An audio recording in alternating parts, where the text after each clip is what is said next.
ருத்ராட்சம்னா வெறும் சாமியார்கள் கழுத்துல போடுற மாலைன்னு நினைச்சீங்களா? கிடையவே கிடையாது.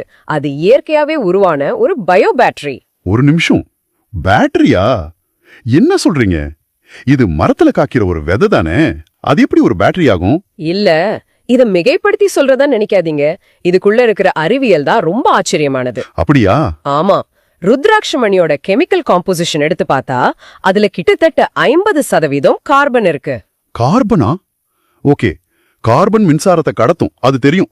ஆனா நம்ம உடம்புக்கும் இதுக்கும் என்ன சம்பந்தம்? பெரிய சம்பந்தம் இருக்கு. நம்ம உடம்பே ஒரு பயோ எலக்ட்ரிக் மிஷின் தான். யோசிச்சு பாருங்க. உண்மைதான். நம்ம இதயம் துடிக்கிறது ஒரு சின்ன எலக்ட்ரிக் ஷாக் மூலமா தான். நம்ம மூளை யோசிக்கிறது, நரம்புகள் சிக்னல் அனுப்புறது எல்லாமே மைக்ரோவோல்ட்ல நடக்கிற கரண்ட் தான். சரிதா, நம்ம உடலோட ஒவ்வொரு செல்லும் ஒரு குறிப்பிட்ட வோல்டேஜ்ல தான் இயங்குது. அப்போ இந்த ருத்ராட்சம் நம்ம உடலோட எலக்ட்ரிக் சர்க்யூட்ல எப்படி வேலை செய்யுது? ஒரு ஸ்டெபிலைசர் மாதிரியா? மிகச்சரியா சொன்னீங்க. அது ஒரு வெளிப்புற மின்தேக்கி, அதாவது ஒரு எக்ஸ்டர்னல் கெப்பாசிட்டர். கெப்பாசிட்டரா? ஆமா, நம்ம உடம்புல எலக்ட்ரிசிட்டி அதிகமாகும் போது அதை உறிஞ்சு சேமிச்சு வைக்கும். தேவைப்படும் போது மெதுவா வெளியிடும். சிம்பிளா சொன்னா நம்ம பாடி கரண்ட பேலன்ஸ் பண்ணுது. ஓகே, இது ஒரு ஆச்சரியமான விஷயம் தான். ஆனா இது ரத்த அழுத்தத்தை கட்டுப்படுத்துதுன்னு சொல்றாங்களே, அது எப்படி சாத்தியம்? ஒரு விதை எப்படி பிளட் பிரஷரை குறைக்க முடியும்? அங்கதான் இதோட ஒரு தனித்துவமான குணம் வருது. அதுக்கு பேரு டைனமிக் பொலாரிட்டி.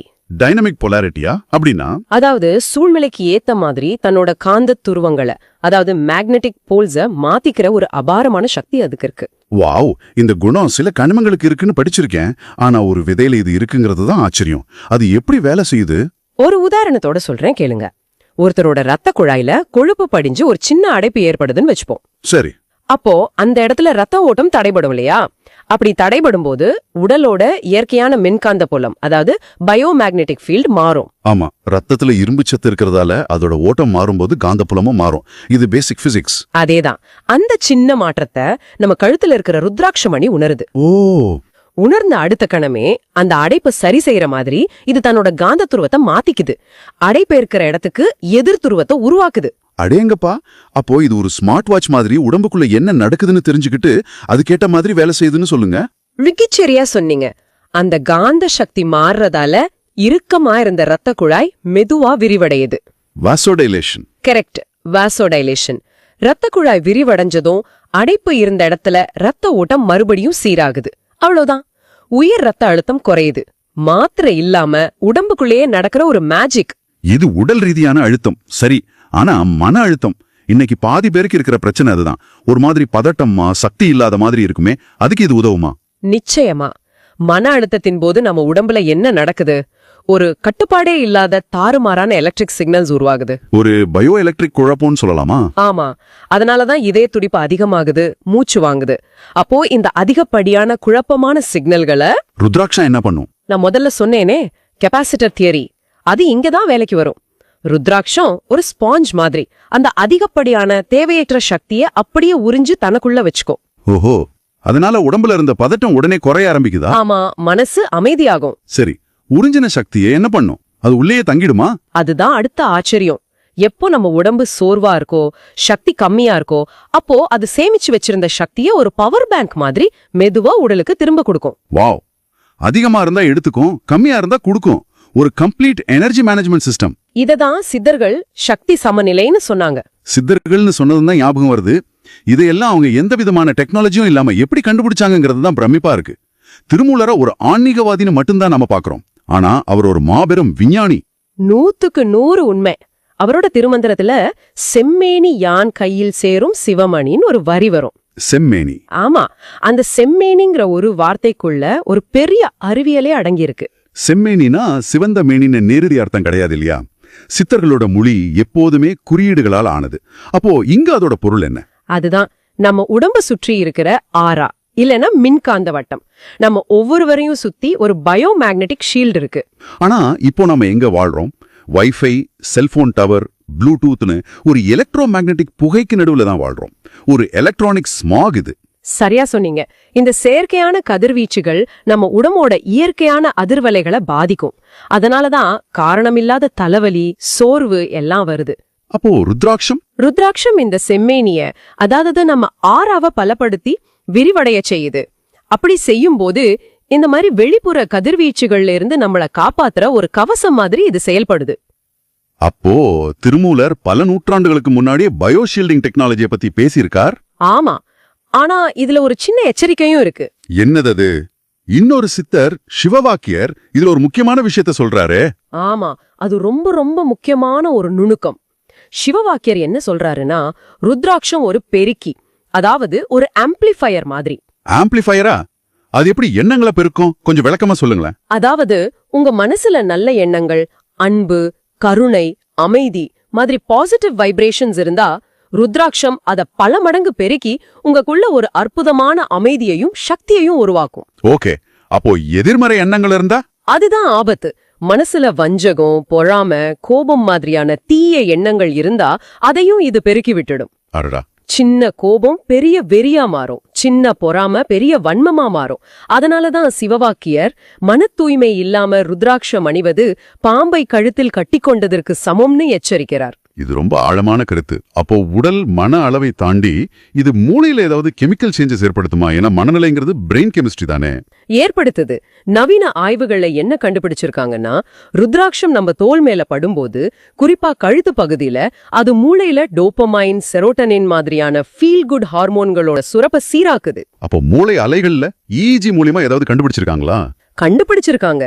அதுதான் இதுல உச்சக்கட்ட ஆச்சரியம். சொல்லுங்க. ருத்ராட்சம் அணிஞ்சவங்களோட மூளை அலைகரை EEG கருவி மூலமா டெஸ்ட் பண்ணப்போ அவங்க எந்த முயற்சியும் செய்யாமலேயே இயல்பாகவே அவங்களோட மூளை அலைகள் ஆல்பா நிலைக்கு போறத கவனிச்சிருக்காங்க. ஆல்பா ஸ்டேஜா?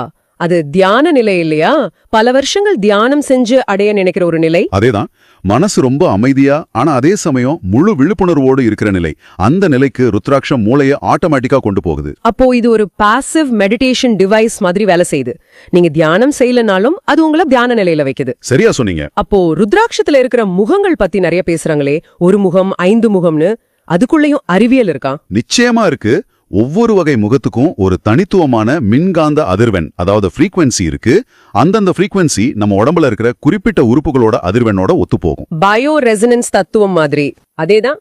உதாரணத்துக்கு எல்லாரும் பயன்படுத்துற 5 முக ருத்ராட்சம் எடுத்துக்கிட்டா அதோட அதிர்வெண் நம்ம கல்லீரல், இதயத்தோட செயல்பாடுகளை சீராக்க உதவுது. இதனாலதான் அது பிளட் பிரஷரை கட்டுப்படுத்துதுன்னு சொல்றாங்க. ஓ, அப்போ ஒரு முகம் அது ரொம்ப அபூர்வம்னு சொல்லுவாங்களே. ஆமா, அதோட அதிர்வெண் மூளையோட பிட்யூட்டரி சுரப்பியோட அதிர்வலையோடு ஒத்து போறதால அது மனசை ஒருமுகப்படுத்த உதவுதுன்னு சொல்றாங்க. கேட்கவே பிரமிப்பா இருக்கு. இவ்வளவு விஷயங்கள் இருக்கிற இத நாம அன்றாட வாழ்க்கையில சுலபமா பயன்படுத்த ஏதாவது வழி இருக்கா? ஒரு சிம்பிளான ஆனா ரொம்ப சக்தி வாய்ந்த வழி இருக்கு. அதுதான் ருத்ராட்ச நீர் மருத்துவம். என்ன பண்ணணும்?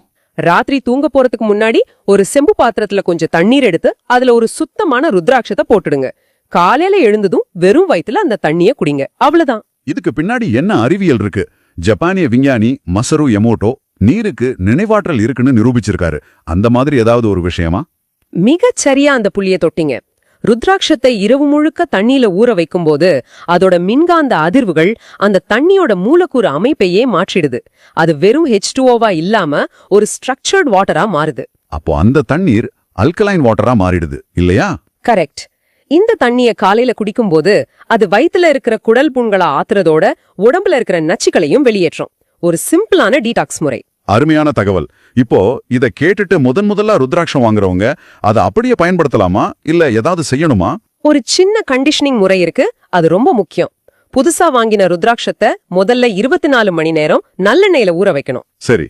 அடுத்த 24 மணி நேரம் சுத்தமான காய்ச்சாத பசும்பால்ல ஊற வைக்கணும். எதுக்காக இந்த எண்ணெய் பால் எல்லாம்? நல்ல கேள்வி. எண்ணெயில ஊற வைக்கும்போது அதுல இருக்கிற சின்ன சின்ன துளைகள் எல்லாம் நிரம்பி அதோட மின் கடத்தும் திறன், அதாவது கண்டக்டிவிட்டி பல மடங்கு அதிகமாகும். பால்ல ஊற வைக்கும்போது அது சுத்தமாகி அதோட சக்தி நிலைப்படுத்தப்படும். அப்போ இது வெறும் ஆன்மீக நம்பிக்கை சார்ந்த ஒரு பொருள் இல்ல, இது ஒரு முழுமையான அறிவியல் கருவி. ஆமா, இது பல்லாயிரம் ஆண்டுகளுக்கு முன்பே சித்தர்களால் கண்டுபிடிக்கப்பட்ட ஒரு வேரபிள் டெக்னாலஜி. நம்பிக்கையுடன் அணிந்தால் அருள், அறிவியலுடன் அணுகினால் ஆச்சரியம். நம்ம உரையாடலை முடிக்கிறதுக்கு முன்னாடி உங்களை ஒரு விஷயத்தை யோசிக்க வைக்க விரும்புறேன். சொல்லுங்க. ருத்ராட்ச மாலையில ஏன் 108 மணிகள் இருக்குன்னு எப்பதாவது யோசிச்சு பார்த்திருக்கீங்களா? மந்திர உச்சாரணைக்கு வசதியா இருக்கும்னு சொல்றாங்க. ஒரு வானியல் உண்மையையும் இதோட பொருத்தி பார்க்கலாம். சூரியனுக்கும் பூமிக்கும் உள்ள தூரம் சூரியனோட விட்டத்தை போல சுமார் 108 மடங்கு. அப்படியா? அதே மாதிரி சந்திரனுக்கும் பூமிக்கும் உள்ள தூரம் சந்திரனோட விட்டத்தை போல சுமார் 108 மடங்கு. ஆச்சரியமா இருக்கே. இந்த 108ங்கிற எண்ணுக்கு பிரபஞ்ச அளவுல ஒரு முக்கியத்துவம் இருக்கு போல. ஒருவேளை இந்த 108 மணிகள் கொண்ட மாலையை நாம் அணியும் போது நம்ம உடலோட மின்சுற்ற இந்த பிரபஞ்சத்தோட பெரிய மின்சுற்றுடன் இணைக்கும் ஒரு தொழில்நுட்பமாக இது இருக்கலாம் இல்லையா? ஒரு ஆண்டனா மாதிரி. யோசிக்க வேண்டிய விஷயம்தான்.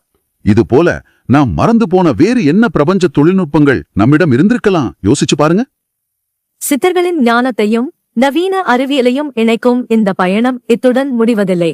இந்த தேடலில் எங்களோடு தொடர்ந்து பயணிக்க மறக்காமல் நம் சேனலை சப்ஸ்கிரைப் செய்யுங்கள்.